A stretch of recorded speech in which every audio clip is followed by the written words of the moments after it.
Solac Désinfection a sensibilisé contre le Covid-19 la population de Kumbi et Mbanza-Ngungu. L'équipe des Sodis n'est pas arrivée en Bengo les mêmes réduits. Elle a porté dans sa jupe-baissière les masques de protection qu'elle a distribués aux vendeurs et à la population de Kumbi. C'est fut l'occasion pour Clarette Makodi, la secrétaire administrative aux Sodis, de délivrer le message contre le Covid-19. Biso toza ONG Sodis eza ONG na ONG na biso toza na misala moi ebele ya kosala toza na ba centre de formation toza na couture toza na esthétique toza na informatique topesa cours alphabétisation ya français ya anglais tolakisaka ba mama ndenge nini balambelaka tolakisaka ba mama ndenge nini okoki komilukela na donc ba séminaire topesaka ba mama et puis toza na ba membre na kati ya ONG Sodis so omoni biso lelo awa na kati ya wenze ya Kumbi toyeli eloko mususu te eloko ememeli biso awa eza pandémie oyo eza na monde entier na maladie oyo babengi ya coronavirus nayebike ba mama toyebike na kati ya mboka na biso toza na coronavirus yango Sodis akiti na kati ya wenze ya Kumbi pona ko sensibiliser ba mama et puis tomoni ke totali ba mama baza na cache net ba mama bazo respecter te yango toye ba mama maladi eza na mboka to respecter ba mesure oyo ba minganga ba pesi biso na oyo président de la République ayebisi biso. Clarette Makodila a rappelé à la population de Kumbi l'application des mesures barrières en présentant aussi la méthode TIP-TAP, trouvaille des techniciens de Solar Désinfection. Balobi to pesa na mbote te to za na distance ya 1 mètre to lata ba cache ne to sokola maboko pamba yango Sodis aye awa pona ko sensibiliser biso ba mama na batata baza na kati ya wenze ya mbengo to yeba ko se protéger yo zo mi protéger o protéger batu mususu yango biso toye a part wana na ndenge ba bito sokola maboko Sodis aza na méthode oye asalelaka tomoni ke batu bazosoma ba cantine na ba 10 000 na ba 20 000 ba 15 000 francs mais Sodis aza na méthode ya TIP-TAP donc au buki kaka banzete na yo mine otiango ndenge totiaka ba ozwi banzete na yo otie na mibale otie na sa mabele moko yango okolalisela bidon na yo ozwi bidon okotisi na kati ya nzete oyo ekozala likolo et puis na se otie mwa libulu pona mai wana ekitaka na kati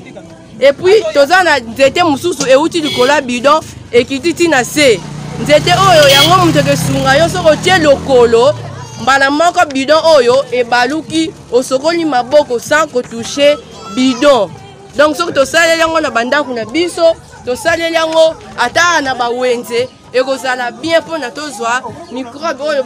maladi babenga coronavirus.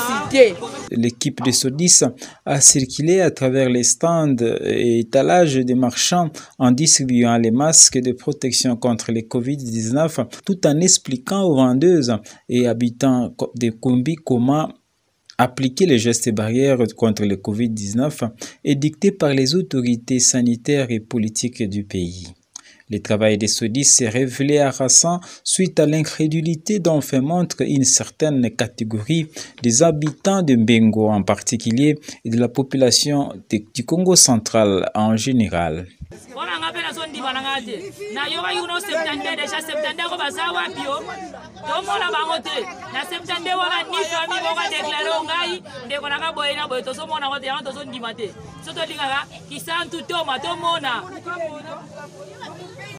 Heureusement que quelques personnes résidant de Mbengo croient à l'existence et à la présence de cette maladie au Congo central.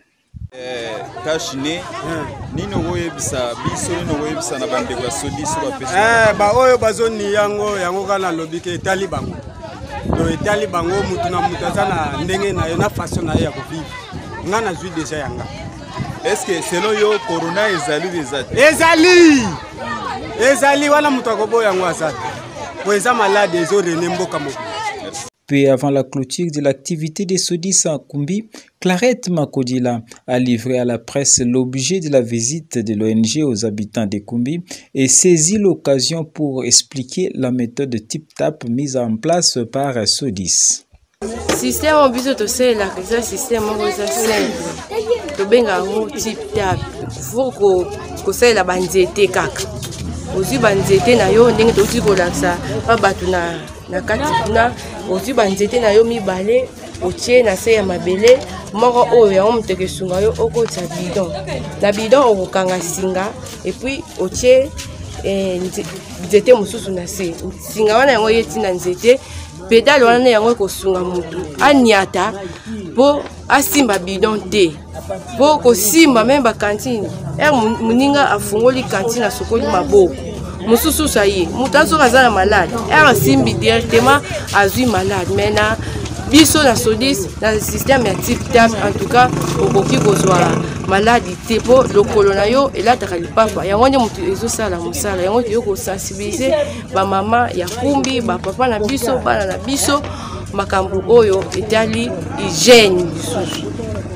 Donc à part wana tolakisi bango lisusu méthode SODIS asalelaka ya irradiation solaire ko traiter mai à partir ya moi po moi ebomaka microbe ebele tolakisi bango qu'il faut kotiaka mai na moi après 5 heures du temps nde ozwi mai na yo kotisi na ndaku soki esili moto obani komela ekoboma microbe nyonso et puis okobela bascaris te badiarrhée te maladi nyonso esusaka libumu okoki kozala.